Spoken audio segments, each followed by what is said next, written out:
Dhanraj produce చేసిన cinema పేరు Dhanalakshmi Tirupati.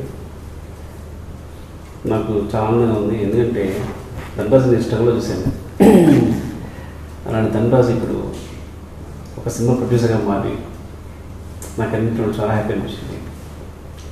Maybe వాళ్ళ మదర్ ఫాదర్ ముందే అన్ని గురించి ధనరాజ్ పెట్టారేమో తన పేరు. నాకు సినిమా ట్రైలర్ చూశాను, ఇంకా సాంగ్స్ చూశాను, నేను టీజర్ చూశాను. ఐ థింక్ వాళ్ళు ఎలా ప్లాన్ చేస్తారో, ఇంత తక్కువ బడ్జెట్లో కరెక్ట్ బడ్జెట్ ప్లానింగ్ వస్తుంది రీసెంట్ చెప్పారు. సినిమా చాలా చాలా బాగుంది. ఫస్ట్ ఆఫ్ ఆల్ ఏంటంటే, నేను ధనరాజ్ మీకు అందరికీ కమెడియన్గా తెలుసు, నాకు డైరెక్టర్గా, ధనరాజ్ రైటర్గా, అంటే అన్ని విభాగాల్లో తనకున్న ప్రావీణ్యం తెలుసు. ఎందుకంటే జగడం అప్పుడు నేను సీన్ ఇస్తుంటే వీటి పక్కన చిన్న మొబైల్లో ధనరాజు వేణు కలిపి పక్కన మొబైల్లో ఆ సీన్ షూట్ చేసేసి నాకు కట్ చేసి చూపించేవాడు. అమ్మో మీరు తీసుకుంటే సినిమా నేను సీన్ తీయాలి నేను భయపడుతుండేవాడిని. అలాగే తన సాంగ్స్ రాసేయగలడు, డైలాగ్స్ రాయగలడు.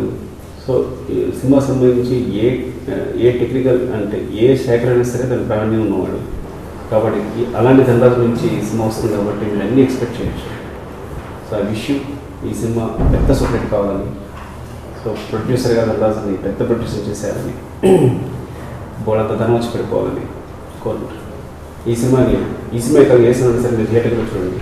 Kill piracy. తప్పు కాదు సంహారం తప్పు కాదు, శంఖం పూరించు నేడు.